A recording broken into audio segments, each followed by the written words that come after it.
Hi, everybody. Welcome to Grab Your Keys. I am very happy to have not only a friend and a personal coach, and this person is integral in my life. So I am super excited that Julie has decided to join us today. Julie is the founder and owner of You Belong Strong, and that is a life coaching program and also a personal training program. She is amazing. I know from personal experience, so I had to have her on. So, Julie, welcome to Grab Your Keys. Thank you, Sue. I'm so excited to be here today. And I first want to say thank you from the bottom of my heart for inviting me to be here because I watch your podcast every week. It's amazing. It's filled with just life-changing information. And I really honor you for taking the time to do this to serve others. And just want to say I really appreciate you. And I'm so excited to be here. Well, I am so excited to have you because you are a wealth of information. We spend lots of time every week to get together because you are my personal trainer and so much more than a personal trainer. We've spent the last year growing and really, or actually not growing, and actually getting in shape and being better. But can you tell us a little bit about the company and the passion you have for the company and what you do? Yeah, sure. You Belong Strong it's a passion of my heart. It's about serving people and helping people. And it's a life coaching and personal training company. And we're focused on helping people develop their inner strength and their outer strength so that they can create lives that they absolutely love. And it's my purpose and my passion to just help people tap into their greater selves. And I have spent 25 years studying all the transformational leaders and thought leaders in the world and have actually studied personally under some of them, including Tony Robbins and Jack Canfield, Mary Morrissey, Wayne Dyer, people like that. And I learned so much from these people, just so much from this lifelong growing. So I also studied under Frank Zane, who is a legendary bodybuilder and fitness Mhm. instructor, and learned from him as well. So my point is that with my business, I love to take everything that I've learned from all of these just wealth of knowledge and put it in easy, digestible pieces for my clients so they can get the results in their life that they want. Yeah. How would you say someone can start to build on these results and start really having a path to transformation? I think the real path to transformation would be to, the first thing, and it's actually my first key, so I guess I could share that, Yeah. is to develop what I call the mental muscle. And the mental muscle is important because it's basically our thoughts and our thought patterns.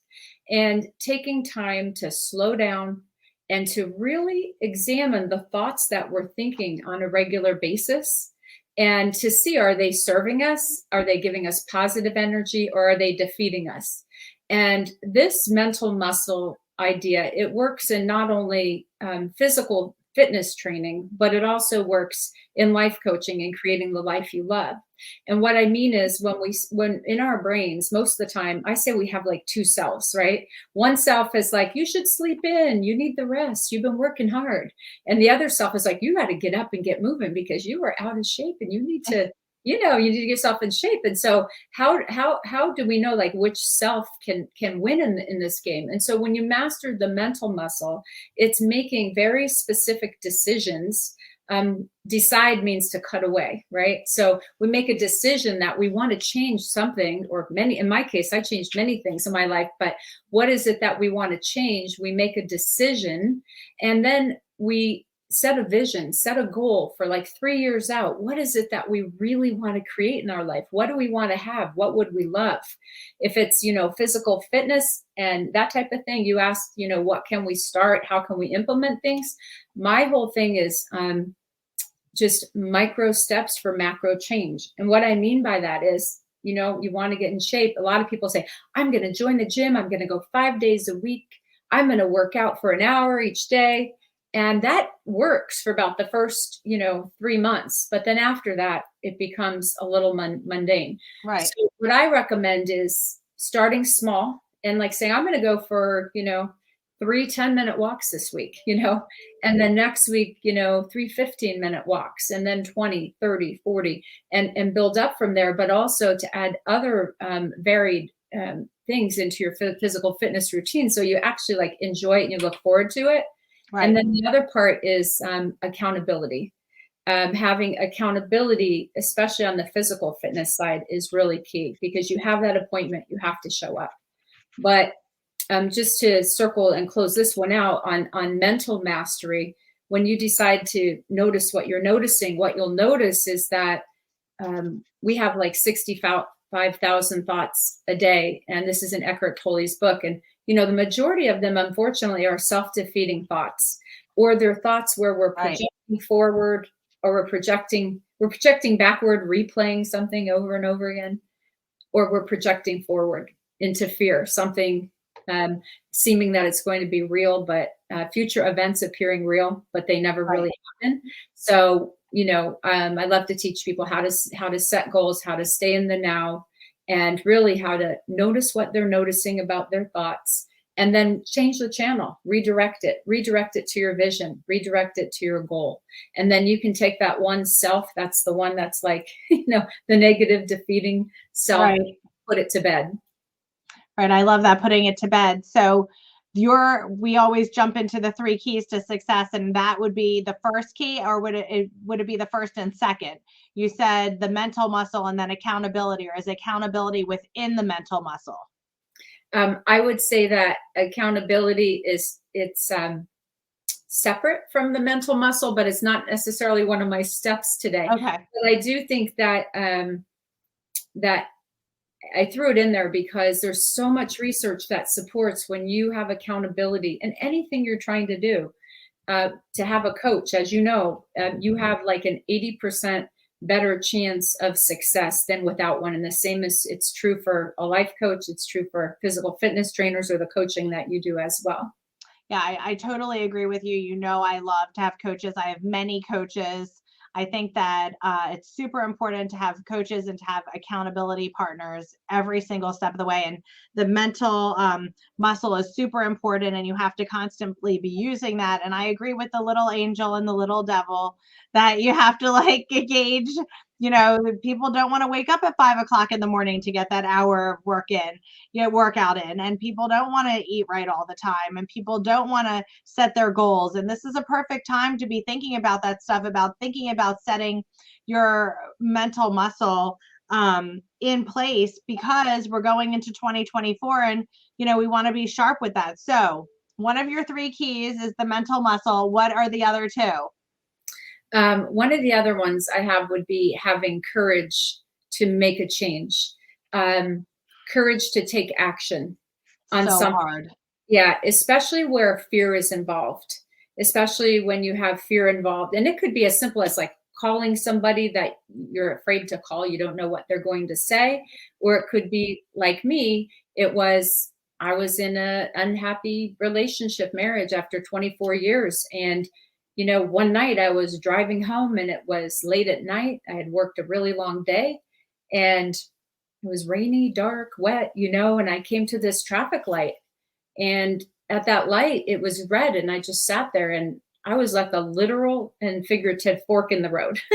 If I went right, I would go home to, where I knew there would be yet another big argument, or I could go forward to my friend's house. And when the light changed, I don't know what was in me that night, but I floored it. I put the pedal to the metal and I went straight, and I went to my friend's house where I had left a suitcase 4 years earlier filled with clothes and things, and said, if I ever get the courage to end this, I will, the first place I'll come is here. I'll know my suitcase is here. And that's where I went.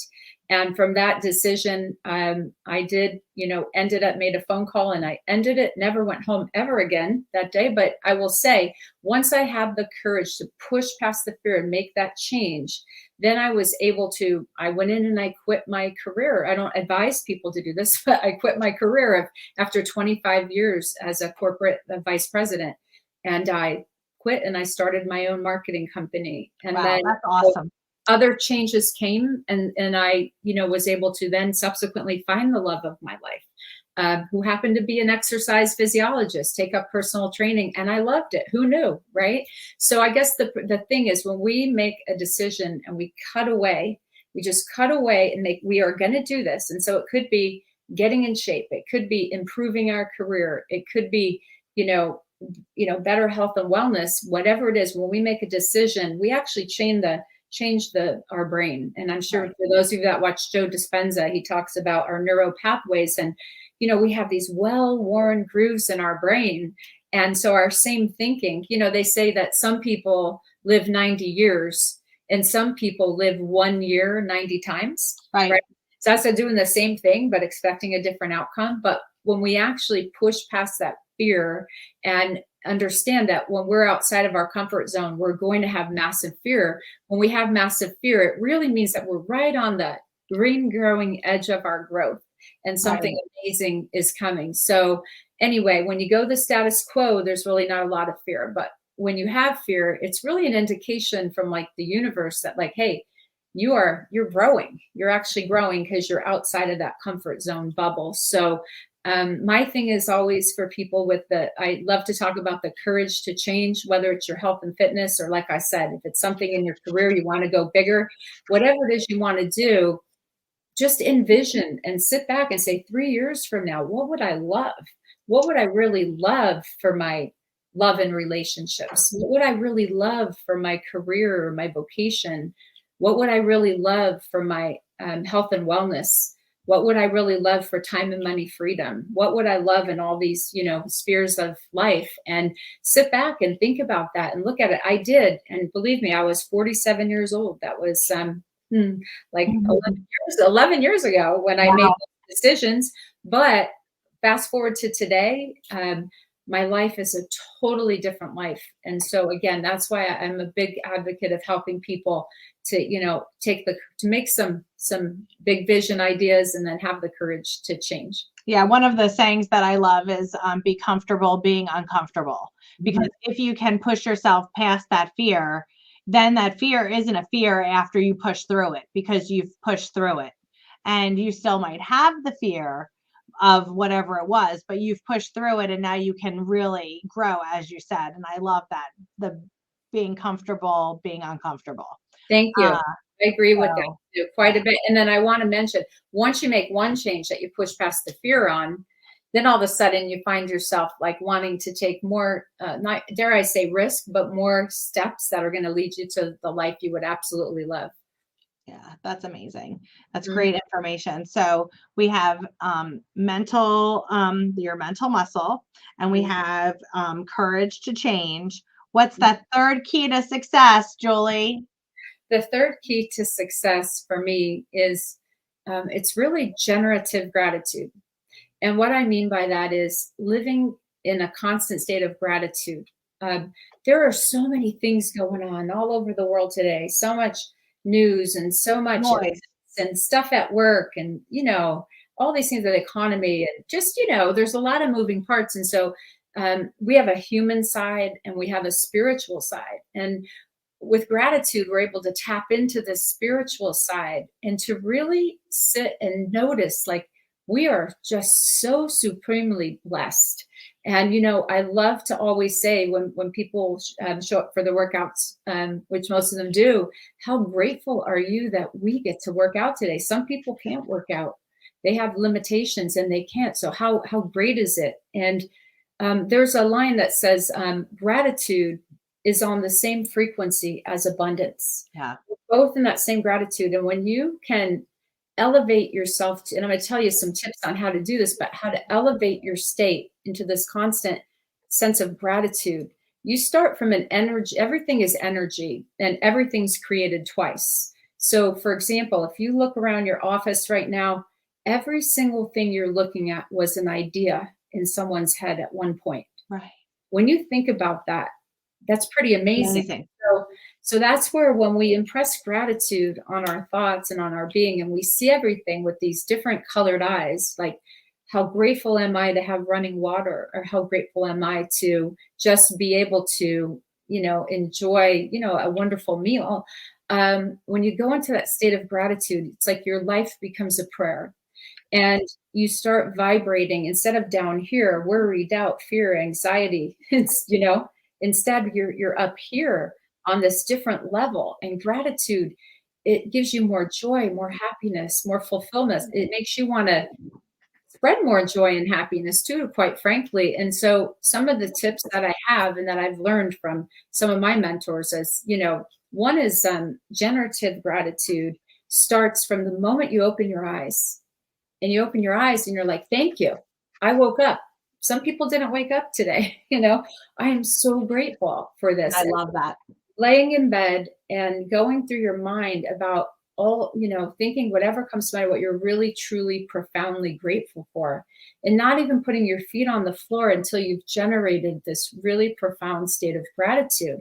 And it's humbling and it changes you, because the normal way that I used to wake up would be I'd wake up and be like, oh my gosh, what do I have to do today? I got all these things to do. And it creates anxiety in us, anxiety, fear, doubt. We breathe shallow.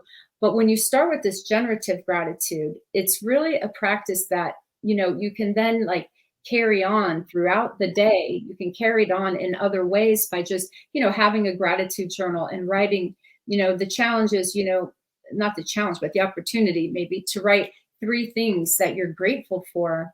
And the next day, go and do the same thing. But here's the challenge, or the opportunity, is to not name any of the same 3 things that you named the day before. I love that. And not the day before or the day before. And that causes you to walk around with a different state of awareness and to elevate your awareness. And, gratitude is truly such a gift. It's a gift to ourselves and it's a gift to others. Yeah, that was a gift that you just gave everyone with regards to the tips. So thank you very much. And, opening up your eyes and really thanking yourself for being there, and the gratitude journal and writing those 3 things and it always being different.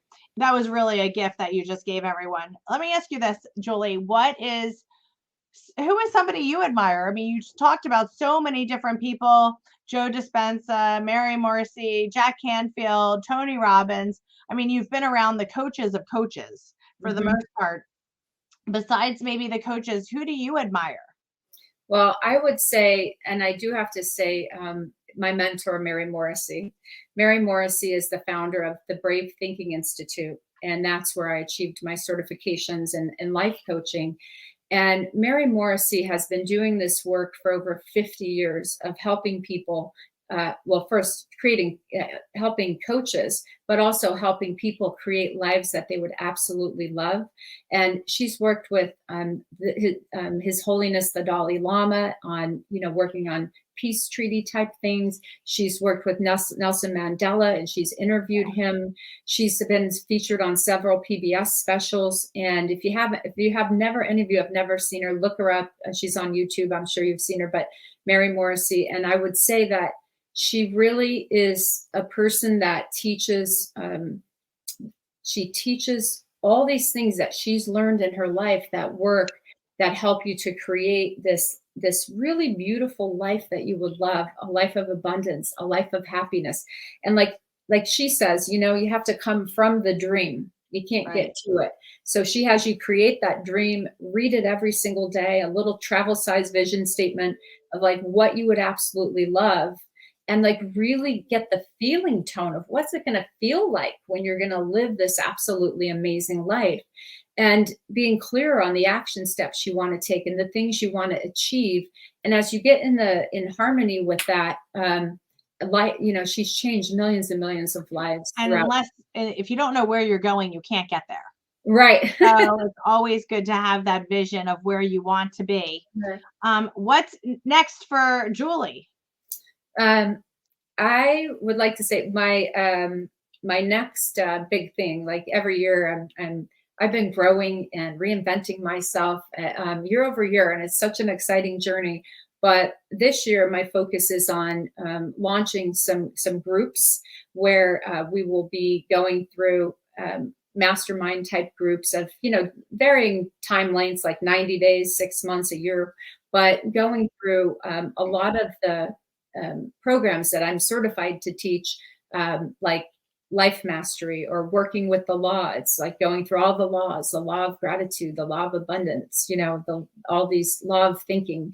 There's all these different laws, and developing these groups where like-minded individuals can get together and can experience some really profound learning that they can actually apply in their lives, but be, partnered with like-minded individuals. And that's my purpose and my passion, is that, Mary has a vision of 1 billion dreams achieved, and being a brave thinking coach, I aspire to that vision, to help those 1 billion dreams achieved. So helping people have their dreams come true. If they want to write a book, or they want to start a company, or they want to just maximize their career, or most importantly, health and wellness. So part of my group, which will be different from other life coaching, is that I'm going to give people opportunities to become a part of a group, a fitness group, a few times a week, and attend a Zoom workout where they can do their workouts with the group. And it's going to be cool and exciting. So thank Yeah. you for asking. I love that. And I love what you said with regards to like-minded individuals, and you can help them find their goals and